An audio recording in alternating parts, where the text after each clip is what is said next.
African Safari Wildlife Park is a wild experience with over 800 exotic animals. Our drive-through safari features giraffes, zebras, deer, elk, alpacas, and even a white bison, all of which you can feed right from your vehicle. Walk on the wild side with a Zoo-It-All pass and feed kangaroos, porcupines, tortoises, and rabbits. Step into our aviary adventure and hand-feed budgies for a memorable experience. Check out our live educational shows or ride a camel. Create memories that will last a lifetime at the Ohio Safari Park, African Safari Wildlife Park in Port Clinton.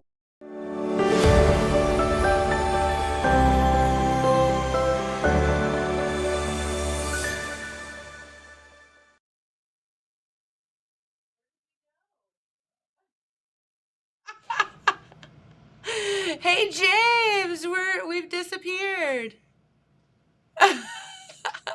Well, we'll just keep talking and hey Pete Wilson, there we are. All right, there we are. I was going to say that beautiful. I apologize. Beautiful tie-dyed shirt on, and we couldn't see it. I'm like, what is happening right now? Well, welcome to our Friday edition of the morning show. I have no idea how that happened, but The wonders of technology. it is. Gone yesterday, here today. The good news is, I mean, the whole world might be happy if we disappeared, but Please hopefully don't say not. that. I hope not. But anyway, welcome to the Friday edition here of the morning show on Main Street TV. And of course, it is Friday. We have a special video for you from the airport coming up here in just a little bit. But very important stuff happened last night. And the very, very first Ironman football game of the season occurred last night. And boy, did they come out with a bang. But you actually came up just to talk about it because, you know, it's pretty cool to have the first game, especially with all the madness going on in the world, right? Right. Well, you know, if you haven't been paying attention or were under a rock like Rep Van Winkle was for 20 years or whatever, you're waking up this morning and you're hearing about the opening football game Thursday night. Thursday? Well, that's what? That's what they did at Jackson High School. That was Coach Andy Hall's idea, just to bring a little extra attention to it, a little extra pizzazz. I think his line of thinking was, we went through a crazy year last year. We didn't play as many games, people in the stands with masks, not as many people there, kind of almost a celebration of return to normalcy. Now, we'll cross our fingers about a return to normalcy. Yeah. But, you know, at the football game last night in Jackson, you know, it was a situation where, you know, everybody was come. There was no restricted attendance. There was no rules on masks or social distancing. And there was a good crowd there last night. Jackson and Logan playing football. And this is, as you know, you look at some scenes from last night, some of the pictures that were taken last night at the game. Hey, I know that guy on the left. That's our Bill. He works in the kitchen. Bill, okay. Bill Carter. All right, He's well, awesome. Well, we picked him out, but there were a lot of people there, and you notice they're all wearing white shirts. It was a whiteout last night. Yes. They kind of stole an idea from Penn State, who often pulls that out when the Buckeyes go there and for other big games on a Saturday night. But cheerleaders were in white as well, as you see there. But a great atmosphere. There was a little extra excitement because it was Thursday night. Opening season came around a little earlier this year too, Jennifer. August the 19th. I can never remember a game that early. Sometimes they've had it on the third weekend of August, but it's usually the 4th, and here we are on the 19th. And the reason for that is playing a 10-game schedule in the regular season, that's normal. What is not normal, what has changed is they have doubled the number of teams that get into playoffs this year. Yes. Instead of 8 teams in each region, it is 16 teams in each region. So, you know, the chances of getting into the playoffs might be roughly 50-50. So that will create extra excitement, allow for extra participation. Hence, they had to start the season a couple weeks earlier because, you know, the football season, when it ends, impacts the basketball season and winter sports as well. It does. But last night at Alumni Stadium, the Ironmen roll over the Logan Chieftains. Man. The Logan Chieftains, of course, Logan, the largest school in southeastern Ohio. They're always really good. Always very good in most athletics across the board. Now they've been in a little bit of a downturn in recent years, but still a huge school, a lot of pride in their program. Jackson and Logan have been playing football since the early part of the 20th century. I believe that the game last night was nearly about the 100th.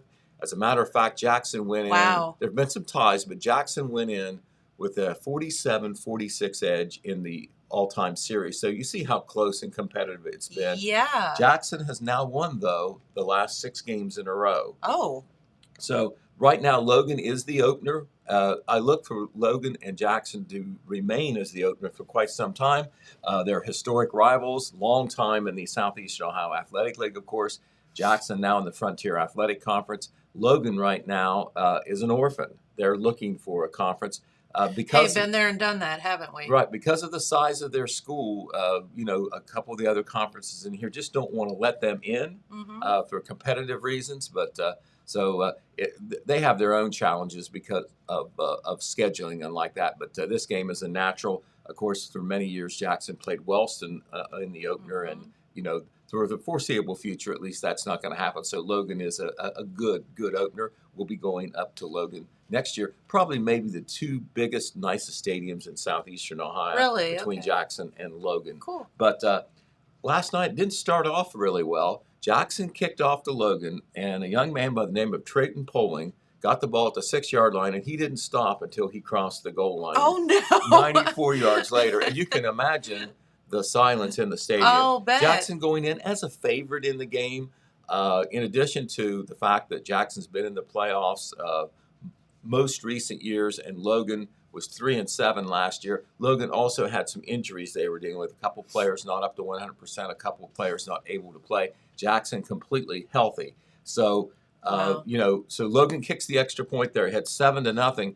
Jackson gets the ball and go 3 and out immediately. Uh-oh. And then more silence. And then Logan gets the ball, and they get a first down running the ball with their new wing T offense. Jackson was able to stop them without scoring. Jackson gets the ball back, scores to make it 7-7. Jacob Winters ran 70 yards for a touchdown. Nice. But then Jackson got the ball back very quickly on a short punt by Logan, and then they were stopped again. So it was 7-7 at the end of the first quarter. It was like ball game on, right? Oh, yeah. But the rest of the way, it was completely Jackson. 21 points in the second quarter, 14 points in the third quarter to take a 42-7 lead. When you get up by 30 points in the second half, you have what we call a running clock, which means even if there's an incomplete pass or whatever, the clock continues to run. That's a thing where, it's kind of like a mercy rule thing. Yeah, it's kind of a mercy rule thing. The Ohio High School Athletic Association instituted that several years ago. And what that does is it gets a game over quicker when it's obviously who is going to win. Sure. Maybe we'll avoid an injury, maybe bad feelings as well if the score continues to mount or whatever.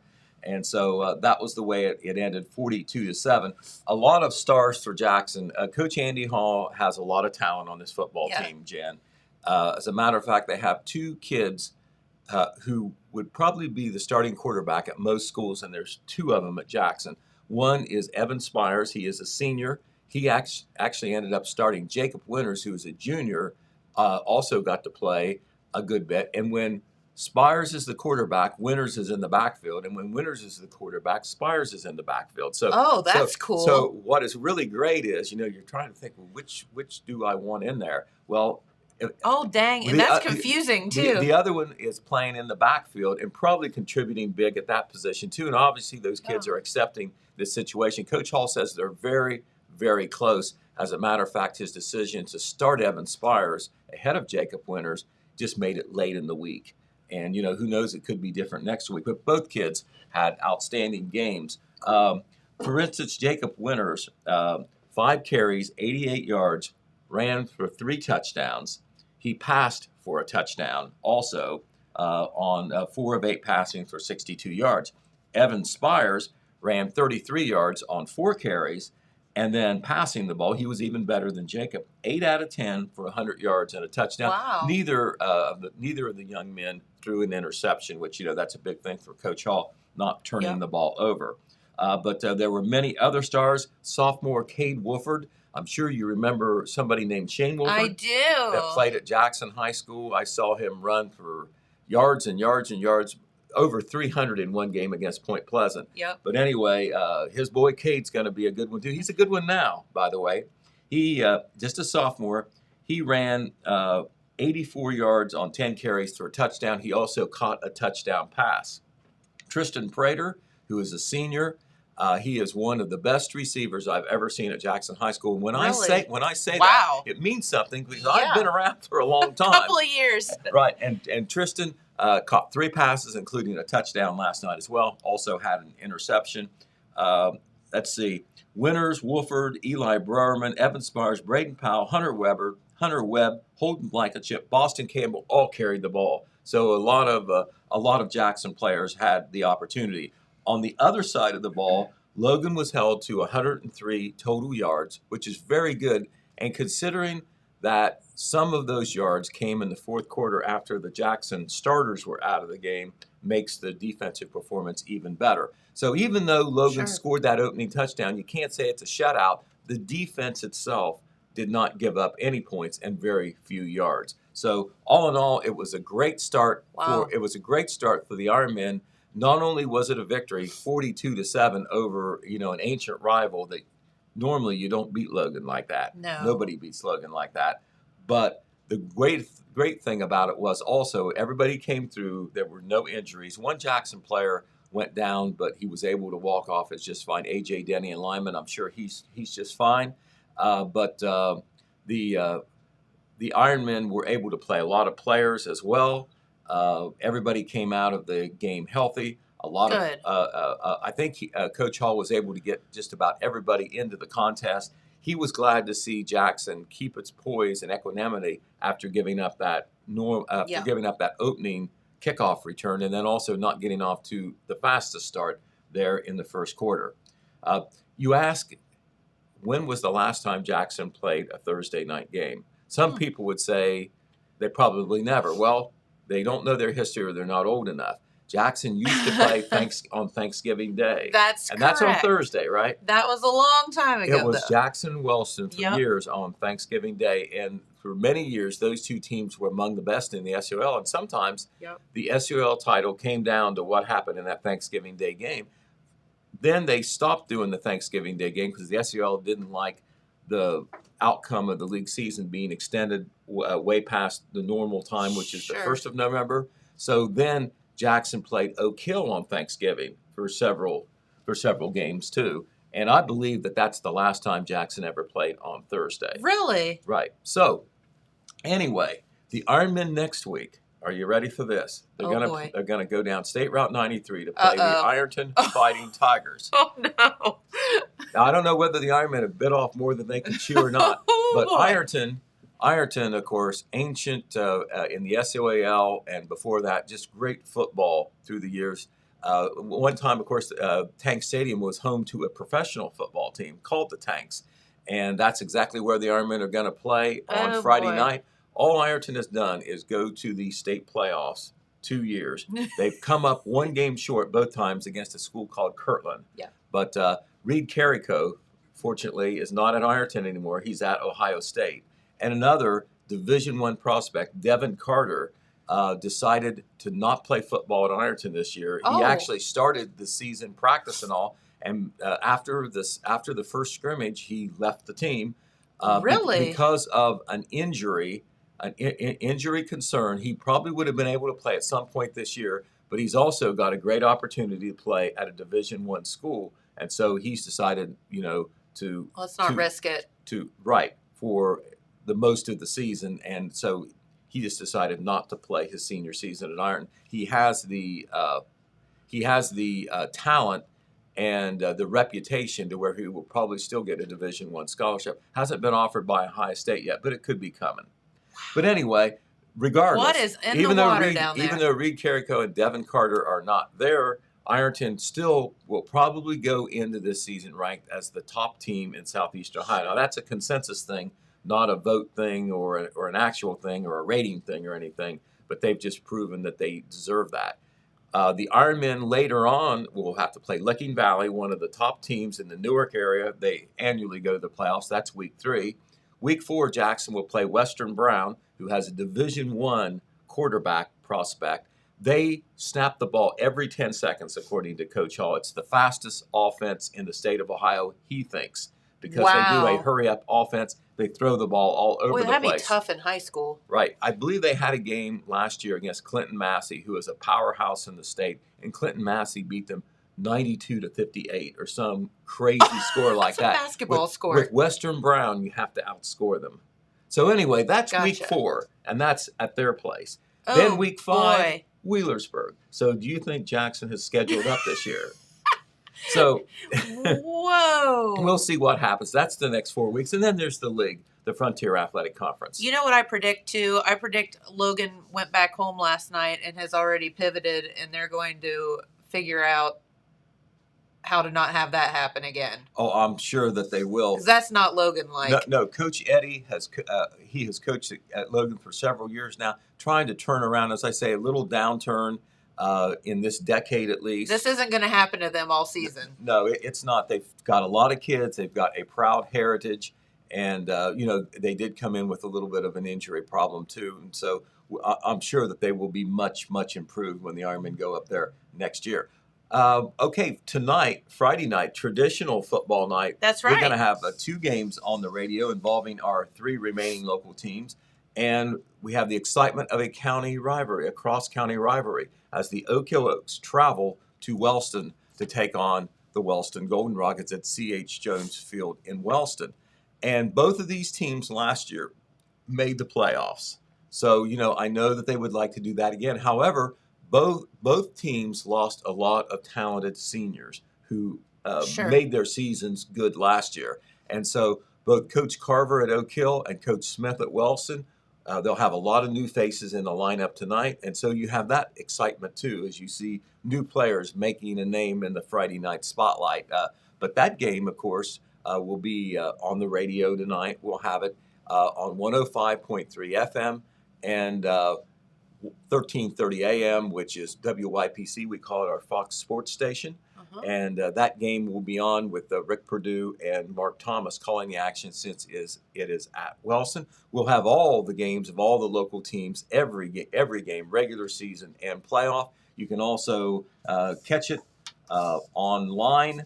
You can also catch the games online through the Total Media Radio app and through your Total, and it will also stream on your Total Media website as well. That's so right. You don't have to be hooked up to a radio to hear all these local games. But if you're in your old-fashioned car or turn on that old-fashioned radio, it's still there as well. Right, exactly. And the Vikings, we don't want to forget them. They will be at home tonight. Also, all of our local teams at home except Oak Hill, and even Oak Hill's got a local game sort of at Wellston. Sure. But Vinton County will be hosting Unioto tonight. They've been playing the Shermans in the opener for quite some time. They usually have a very close game, but Unioto's had the best of it lately. But there's a lot of excitement at Vinton County this year. They got a new coach in T.J. Carver. He comes from Cabell Midland, which is a huge school in West Virginia. So he's brought some new ideas to MacArthur.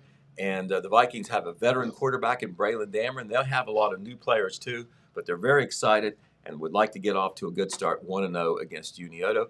Wellston and Vinton County will play later in the season, right at the very end. And, who knows, maybe they'll play for the TVC championship this year. Heck yeah. Wellston won the championship last year, and Vinton County was in the running for much of the season. So we'll see what happens tonight.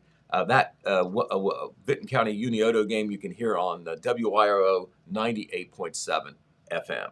So the high school football off and running here. And, of course, Total Media will be all over the coverage. And you guys do such a great job, and thank you for that. And, of course, not only does Pete Wilson do the news here, but part of the voice of the Ironmen as well. I want to give props to my buddy Dan Morrow. Yes. He has been the longtime color man for our broadcast. Well, Danny Dobbin's a little bit under the weather. He is. He is recovering. He is doing better. Right, he is doing better. He will not be able to broadcast next week in Ironton, unfortunately. But Dan stepped up and was the play-by-play man. And that is a different animal, when you do that. And, of course, it's all live. You don't get a do-over or anything. And I did a little bit more than just the stats and talk a little bit. I had to talk a little bit more, but it went so well. We love to do it together. Dan and I graduated together. Danny Dobbins is, of course, related by marriage to Dan Morrow. Yep. He's just 2 years behind in the class of 75. But we've been doing them together since 1984. And Dan Dobbins and I started in 1980. So long time. We got a roof over our heads. We got a free ticket in. That's right. We do have to buy our pop and concessions. We don't mind that. Hey, Pete, speaking of you being there doing it for a long time, I want to shout out the funniest thing you said on the radio last night. Uh-oh. You said something along the lines of, this is the biggest score deficit between Jackson and Logan since 1970, whatever. 4. And when you said that, I said out loud, like, how the heck does he know that? And, and instantly, as soon as it comes out of my mouth, Dan Morrow goes, Pete, how the heck do you know that? How the heck did you know that? Well, I tell you what, there's a guy named, since you asked, there's a guy named Spencer Wall who is kind of like the Logan. He's not the Logan stat man, but he is a great Logan fan and supporter of Logan Chieftains. He puts out a media packet every week that he sends to the opposing teams and media so they know everything about Logan. And it had everything about the Jackson-Logan series. Now, I do remember the 1974 game because I was there. It was 42. It was 42-7, and it was a great Jackson victory. Randy Ridge, remember who Randy Ridge is? I do. Well, he ran all over the Chieftains that night, and that was a time when you didn't beat the Chieftains very often. No, correct. So anyway, How funny. right, that was my that was the year after I graduated from high school. So I remember that game very well down there at the Vaughn Street Field, which is now the middle school That's field. right. Well, Pete, we appreciate all your hard work, and you all do such a fantastic job, Well, and it's always a pleasure listening. Well, that's very, very kind of you, and we hope that we can do it a while longer because that means we're still kicking. There you go. All right. So get out, enjoy some football tonight. Right, and I know we're going to segue right into the video about the Jack Stone Memorial Fly-In at the airport. That's going to be a great event. Looks like the weather is going to be good. But we also want to remind you, we just got this advisory too. We know a lot of people like to play bingo at the DAV on Sunday. Okay. For the second week in a row, they've decided to cancel once again over concern of the COVID-19 and the additional cases. So no bingo at the DAV on Sunday. Uh-oh. All right. Well, I want to thank you for asking me to come up. Thanks, James, Oh, thank you. as well for all he does behind the scenes to bring us into the 21st century. And Yeah. we'll go down and get our print edition out so everybody can see all the see Todd Compston's in-depth report of the Jackson-Logan game. We'll be able to get it in our print edition and our web edition because it was on Thursday rather than Friday. Hey, makes it a little easier anyway, doesn't it? Exactly. Well, thank you very much, Jennifer. Thanks, Pete. We appreciate you. And, of course, make sure that you do tune in tonight to listen to all of the other football games in our area. And you can do that by listening to your Total Media Radio app. And want to thank them because that's who brings us the weather forecast. And again, all you have to do is download that Total Media Radio app and listen to live local radio on your phone. And literally the app takes a couple of seconds to download. You can download it on the Apple App Store for free. Or if you have an Android phone, the Google Play Store, where you can listen to all 4 of our local radio stations just by hitting a button. That's pretty darn cool stuff. Weather looking a bit better than it did at the beginning of the week, although a little bit higher temperatures, but that rain has moved out. So mostly sunny today, highs around 86 degrees. Mostly sunny or mostly clear tonight, lows around 64. Tomorrow on Saturday, mostly sunny, highs of 87. Sunday, mostly sunny, highs around 89, and so on and so forth for the beginning of your work week. Monday, Tuesday, Wednesday, looking just about all the same. So I'd say, for the end of August, we do have a few days left in August. Probably pretty seasonable for this time of the year. All right, so here's the deal. The Jack Stone Memorial Fly-In will be, there's the flyer there.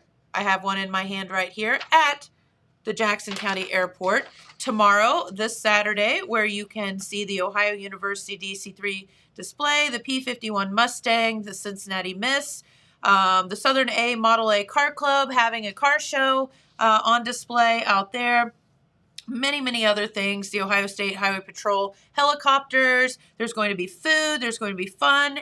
And it's all for free. Free. Bring the family. Bring a lot of airplanes. You're going to see a lot of neat things out there. That will be, again, at the James A. Rhodes Airport tomorrow, Saturday, August 21st, and you can get there. It's around the fly-ins from 9 a.m. to 11 a.m., and then everybody will still be hanging out from 11 a.m. on up to 3, and then people will start flying out of there. So there's a pancake breakfast, all kind of great things, kettle corn, Kona ice. So yeah, lots of fun things going on. The airport, if you need to put it in your GPS, if you're not sure, it's 1800 Keystone Station Road here in Jackson. And if you haven't been out there, new terminal, all kind of neat things. So James and I and a few others headed out to the airport a couple of days ago and did a really fun video. We talked to Gerald, who was the airport manager out there, and some board members. So we have a video for you. We hope that you enjoy it in our little tour of the airport. And we also hope that you make the fly-in tomorrow, because the best way to see it, obviously, is in person. So let's head on out to the James A. Rhodes Airport. Well, hello, everyone, and here we are at the James A. Rhodes Airport, and I am here with Gerald Pritchett. And Gerald, you are the manager, am I correct, out here at the airport? That's correct. You know, and a lot of people don't realize what a nice airport we have here in Jackson County. And so we want to commend you on that, and a whole lot of other people that have been instrumental along the way. So thank you for taking care of it. So Gerald, we're going to take like a little walking tour. And while we're walking, maybe we can chit chat a little bit. Do you know about the history of the airport and how it came to be and that kind of stuff? Okay. Would that work for you? Work fine. All right. Well, I'm following you. So let's go on a little tour. Okay, the airport is basically in southeastern Ohio. We have 5,200 feet runway. That's a longer runway than most, right? That's 1 mile long. That's the most important mile in the county here. I'd say. We have people come in here, like Belicio Foods, they come in, from Thailand, they come in to Chicago, then picked up another plane, flew in here at Jackson. Yes. And there's rich people. When they step out of the airplane, it's what they're looking at. I mean, sure. We got a very good terminal building, one of the top of the line terminal buildings here. Yes, it is. And we can't ask for any better facility what we have. We got plenty of airspace here, and in the process of building new hangars to accommodate airplanes moving into county. So about how many airplanes are housed out here? We probably got around 21 airplanes based at Jackson. Really? Isn't that funny? I feel like unless you spend time out here at the airport, it's just one of those things that nobody knows about. If you don't come out, a lot of people in the county don't even know where the airport's at. Correct. I mean, it's a place that you never think of nothing about unless you come out here and use it. That's right. So here's a fun fact for you, and you'll appreciate this. So my good friend Natalie, and I'm sure that you've met Natalie a time or two, she now lives in Steubenville. Hadn't seen her in about, 8 years or something like that. She calls me one day. She said, "Hey, I'm going to fly down and see you." And I said, "You're crazy." And she said, "No, I'll be down in an hour." So she, her little boy, their dog, hopped in an airplane up in Steubenville. An hour later, they were landing here, and I hadn't seen her in like 8 years, and it was like one of the coolest experiences. It was so great to get to see her. She was just down here in no time, and that was my first time out, really kind of taking a tour of the airport. So it was a really good way for me to get to learn about it. I know Natalie well. Yeah. I know her when she lived here. Yes. Before she became a pilot. She's a flight instructor. She is, you're right. And flew in here at a nice 172, and like you say, her family was with her. Yep. She's a very nice girl. And she moved a long way in the aviation department. Yes. Coming to aviation. That's right. She's done good. She sure has. All right, so let's talk about what we're seeing out here. So there's just one big long runway, correct? There's one runway. It's marked out as runway 01 and 19. What does that mean? That's the heading. Okay. 190 degrees or 110 degrees. Okay. And you land an airplane into the wind direction. The wind is blowing up. You indicate you've got a windsock out there, and the weather tells you what direction to land. Okay. And you always want to land into the wind, and that's what it indicated. They got two runways, whichever best choice for you. That makes total sense. So depending on the direction of the wind is what you do. That makes a total big difference in the whole thing. Okay. So how'd you get to learn about planes and airports? I started in '76 and got my license and worked all the way up to commercial instrument rating and owned probably 8 or 10 airplanes. And That's so cool. got a real nice 172 down there. I fly it all the time. So I got a daughter. I got her started when she's 19 years old. yeah. She got a commercial rating, instrument rating, and an instructor rating, and she does good too in aviation. Well, that is so cool. And, you know, I guess I've always been a little intimidated by airplanes and flying because it just doesn't seem like natural. You know, I figure if we were supposed to fly, we'd have feathers, right? Yeah. But, you know, after talking with Natalie and seeing, you know, the experience here, it just immediately made me want to go learn about it. Oh, it's So cool. It's very, very good. Once you get your license, you're always has your license. You just like you got to get into the biannual every 2 years, and It's kind of like in your blood, isn't it? it's in your blood. That's right. So what makes this airport special, Gerald? The people. Mhm. The people makes it special, and we got some. Ryman Airport, just some real good people. I mean, there's always, if you need help, they're always there to help you. And but people don't think it's not only for pleasure airplanes out here. There's, like I say, there's 20 airplanes that pleasure belong to local people. Sure. But the big corporate people comes in here flying $10 million airplane lands here. You know, that's right. And people don't realize how integral this airport is to our economic development in our county. You know, when people pull into this airport, they go, wow, I'm somewhere. That's right. Now there's some cornfields around, but that just makes it prettier, right? It's a beautiful country, yes. It's gorgeous out here and so peaceful. Yeah, we got really a good approach on each end of the runway. It's, like I said, it's a mile long. You got easy to get into. I mean, we're open.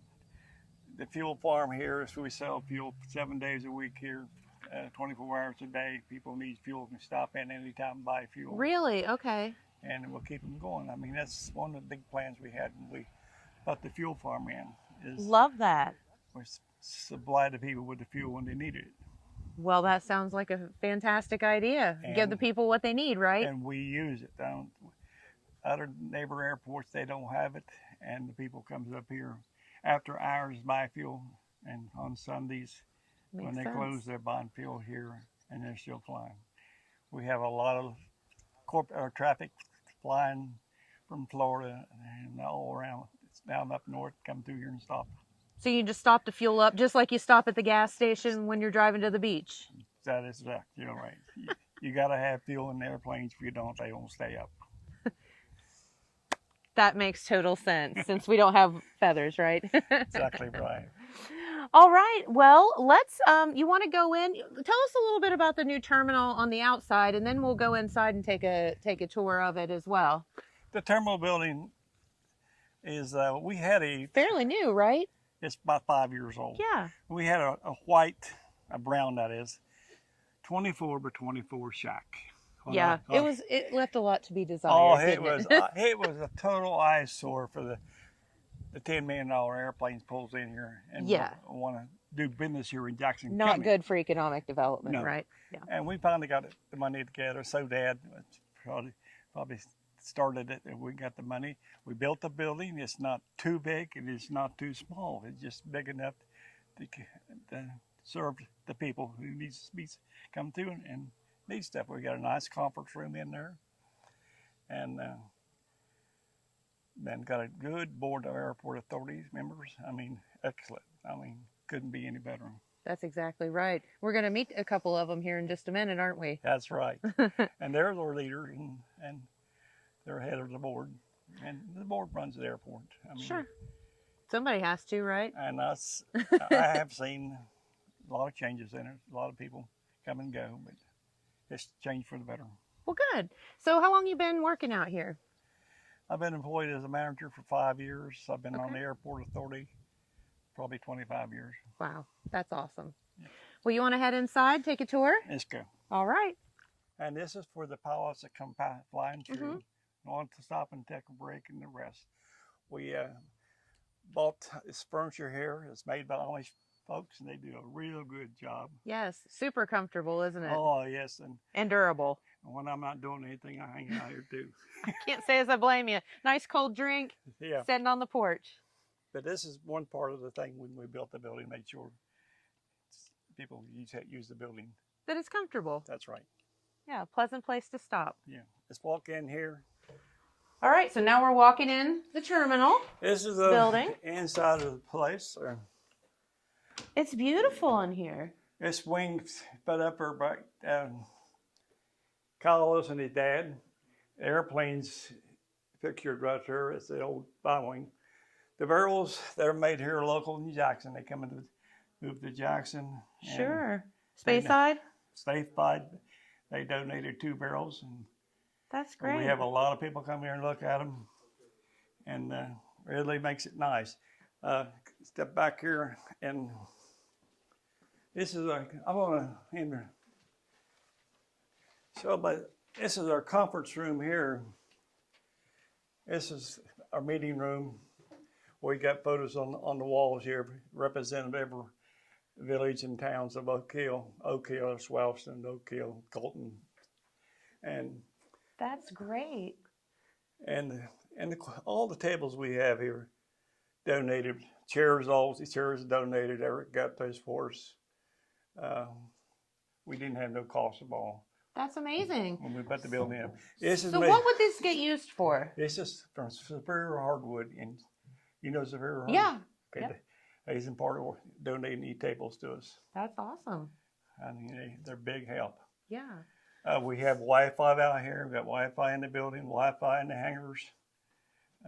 Kind of need that nowadays, don't you? You got to have it. I mean, you never know. And if people come through, it's there. Yeah. So what do people use the conference room for, Gerald? They have meetings, come in here and have meetings. People fly in, meet, and then take off. Okay. Yeah. That sounds great. Just call in advance and have their thing. So that's an actual wing to an airplane? Yes. That's a wing off that airplane right there. Oh, that's so neat. And yep, and like I said, everything's just about donated. You know, it's all great. It's all really nice. Same way as this table here.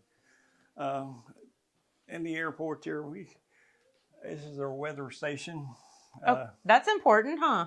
Yes, it goes out and you pick it up in your airplane when you're flying.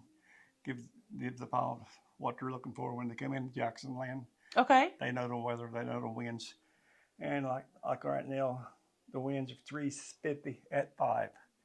It's coming out 350 degrees at 5 knots. Okay. And it tells all that there. You need that to know to set up for your landing. Gotcha. Back in here is our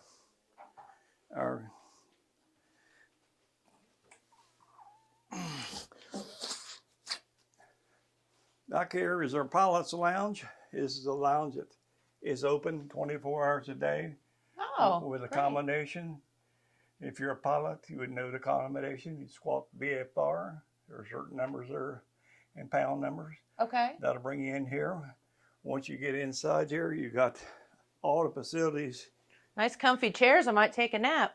You got the. Oh, you have a full bathroom in there so they can shower. You got a shower back there. Yeah. I mean, they can stay overnight here if they need to. Sure. They get weather in, can get out. That makes sense. And we got also monitor the weather here. Got a TV here with local channels on it, and NBC, all channels, Netflix and all that is here.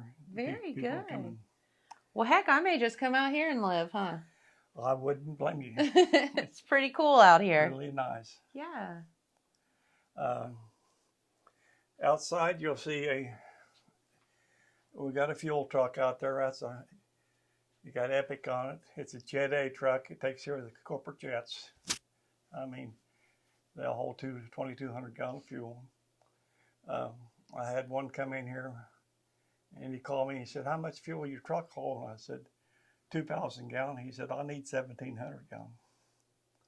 I said, I'll have it on the truck.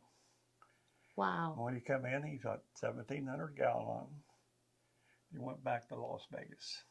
Vegas. Flew from Jackson to Vegas. Stopped here to get gas. Yep, wanted fuel.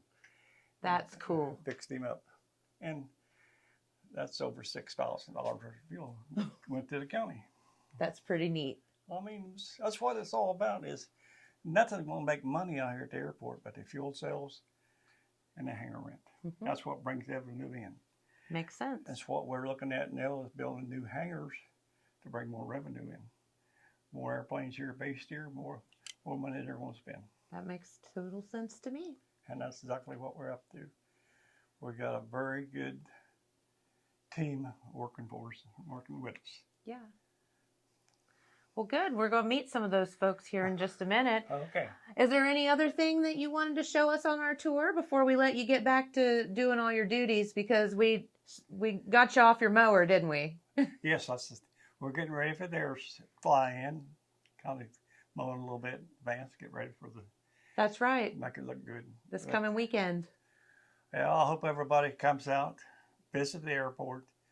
It's halfway between Oak Hill and Jackson. Yep. Off of 93. It's a mile long, most important mile in the county. I love that. It is. So good. It is.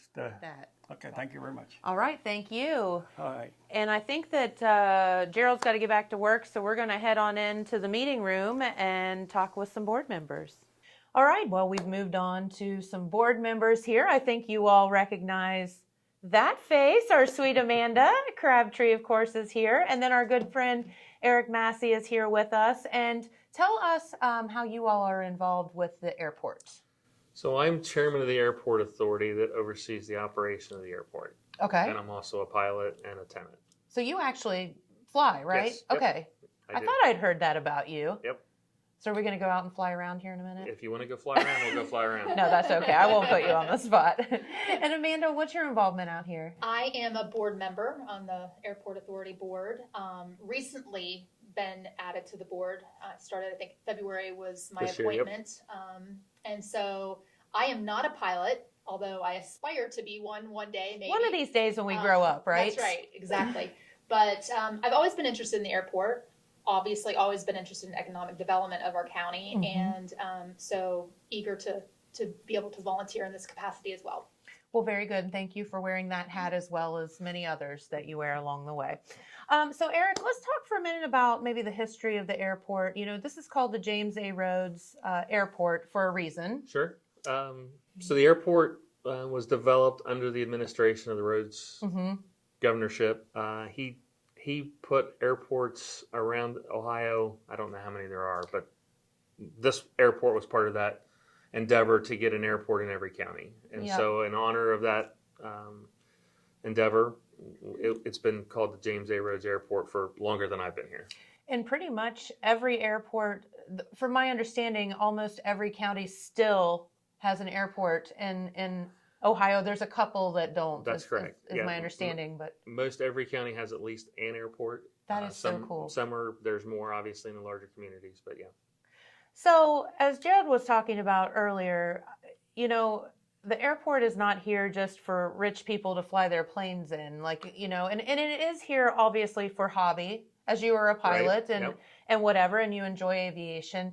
But I think the main point is some economic development along the way and bringing folks in and allowing them to travel into our county and have accessibility that's easy. So let's go down that path for a minute. Talk about why it's important to have the runway that's a mile long out here that most people don't have. Yeah, so this is one of the longer runways in Southern Ohio. There's a few others, but there's a lot of businesses that use the airport that most people don't realize. Our larger employers, Belicios, General Mills, Speyside, all have access to the runway and have had customers, vendors come in. I use our plane for business. We've got an office in Knoxville, so we do a lot of flying between here and Tennessee. There's folks that come in to see other businesses that I've not mentioned.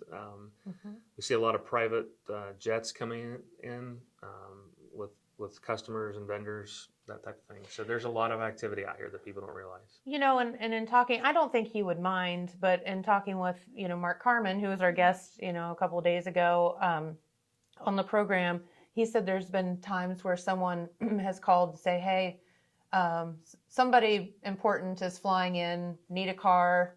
Can you help us out, or could you come, pick somebody up, or whatever? And these are people a lot of times that are out scouting land for potential businesses. Yep. And they come in and out, and you don't know that they've been here. That's right. There's a lot of times there's private aircraft that come here, and you have no idea that they've been here.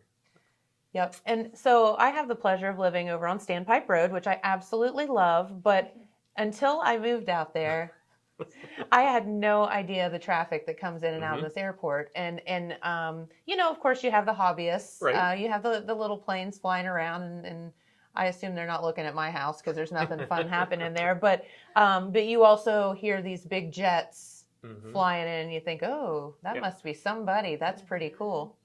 Yeah, there's some big planes that have come in here in the past 6 or 8 months, actually.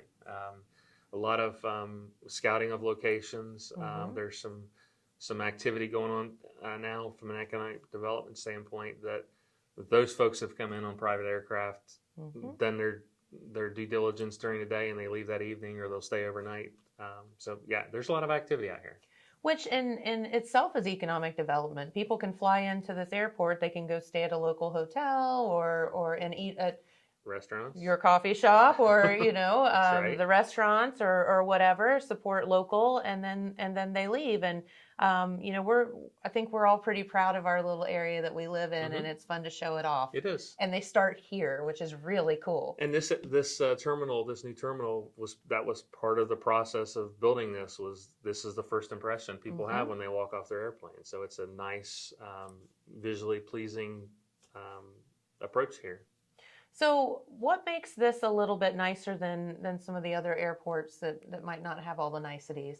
Obviously the terminal is one thing.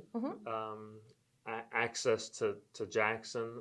There's some airports that are, typically they're located away from the center of town. Yeah, that for makes reasons. sense. But we're really relatively close. 10 minutes and you can be in downtown. So I think that's one of the nice things. Certainly, we just had a new runway, or resurfacing of the runway about 2 years ago. We've got new approach lighting on both ends to help pilots get in. So there's a lot of just things that you don't realize from a layman standpoint that are nice for aircraft coming in here. Well, I think that's amazing, and I appreciate you talking about that aspect of it. So there is actually something really fun going on this coming Saturday. There is, and I can tell you, when I was growing up, one of my very favorite memories is going to air shows with my extended family. We would go, my grandmother, my cousins, my aunts and uncles, we would all go to air shows and just have a fabulous time. So we're having our own little air show here at Jackson County Airport. This Saturday, we're having a fly-in. From 9 to 11 is the actual fly-in, where airplanes can come in, they can land and get situated. And then from 11 to 3, we're open to the public. We have a P-51 Mustang that's coming to be on showcase. We do have we will be giving some airplane rides, courtesy of the Harry Sowers Hocking Hills Scenic Tours. So Harry will be here giving some of those tours, and you can go up in an airplane if you like. So cool. We will have the Ohio State Patrol helicopters here. Can you think of some of the other? Yeah, I think we're trying to get some of the sheriff helicopters in. They came the last time we did this from, I think, Butler County, Claremont County area. We've got the Model A Car Club that's coming out to put their cars on display. That'll be fun too. Some of the tenants are going to pull their airplanes out just as a static display, so you can at least get up close to see some airplanes. So there will be a lot of activity. Yeah, and I mentioned my friend Natalie that flew in not too long ago to see us, and You know, I guess I just never had really been around a plane like that before. So it was really neat to look inside and see all the instruments and the gadgets. And I don't know what any of it does. Thank goodness she does, because she flew here. Yeah. And the fly-in is open from 9 to 3. So we want everybody to come out, spend the day, take a look at the airplanes and the cars. 9 to 11 is the pancake breakfast. Oh, wait. So we have a pancake breakfast. What? Did you say pancakes? We did, yes. Oh. And then from 11 to 3, also we have Biggins Concessions is going to be offering some sandwiches and some lunch items. And then Kettle Corn Craze will be out to for some nice kettle corn, hot and fresh. And then hopefully Kona Ice will be able to make it as well. Oh, yeah. So we've got a lot of refreshments, got a lot of stuff going on. So it's going to be a fun day for families. Whether you're a airplane enthusiast or not. Doesn't matter. It doesn't matter. It's fun. It's just a fun day for families. So we encourage you to come out.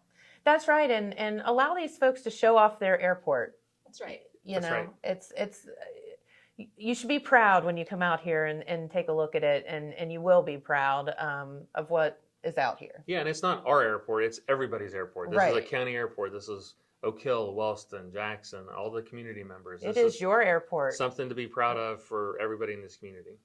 That's exactly right. So let's talk for a minute, backing up. The fly-in is named the Jack Stone Memorial Fly-In. Could you guys explain a little bit about Jack Stone and why we came to that name? Yeah, sure. Jack was a longtime manager of the airport. Okay. I don't have years, but I can tell you as a little boy, I remember coming out here and meeting Jack Stone. So he's been here several years. He was a board member. For as long as I've been on the board, probably 8 years he was on the board. Jack passed away this year. And so in honor of his contributions to the general aviation community in Jackson County, we decided to give him a little bit of recognition, and that's where the name came from. I think that's awesome. You guys are great. We do want to thank our sponsors, the Jackson County Banking Center and Cole Kirby and Associates for making that donation to get that P-51 Mustang here. Great. Appreciate that. Yeah. So tell me about that plane. It's an old warbird plane. You know, if you've never been around them, they're pretty incredible. It's amazing to think how old the airplane is and still flying. And you know, the pilots back in the day when they were using these in combat, that they actually flew the airplane. So it's just a neat. That they could maneuver those big tanks around in the air, right? Yeah, I mean, yeah, when you see the modern planes versus what they flew, 50, 60 years ago, it's pretty amazing what they were able to do. Yeah. So it'll be a really fun display to get up close to. I think that's amazing. And again, it's all free, right? Absolutely. Free. Absolutely. Yeah. Yep. I mean, you can't beat free. That's right. Doesn't get any better. It doesn't.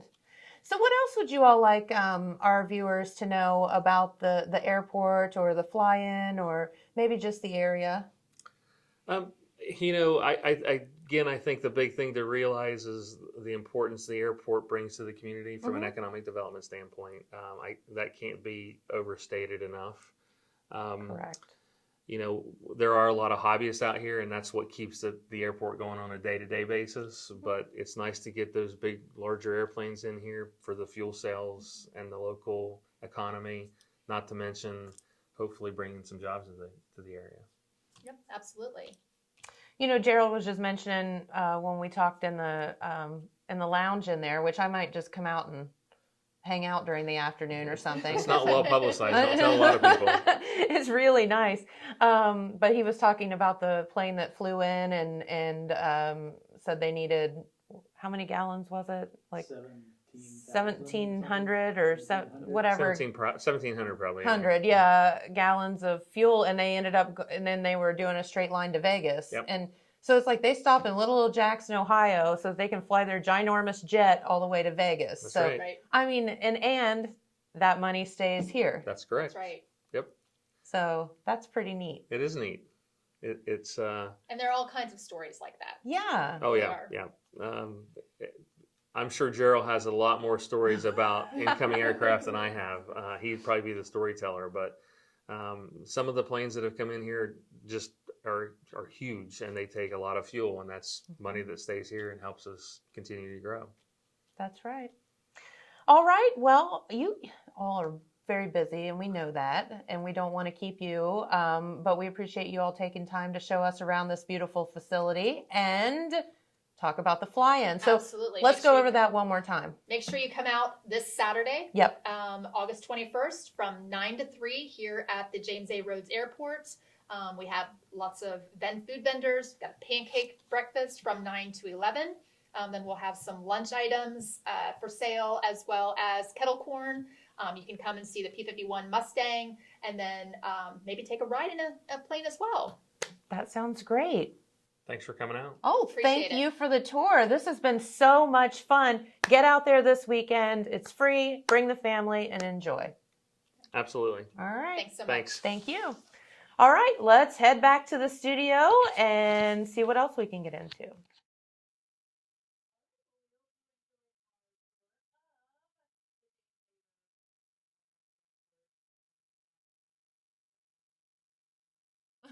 I'm sorry.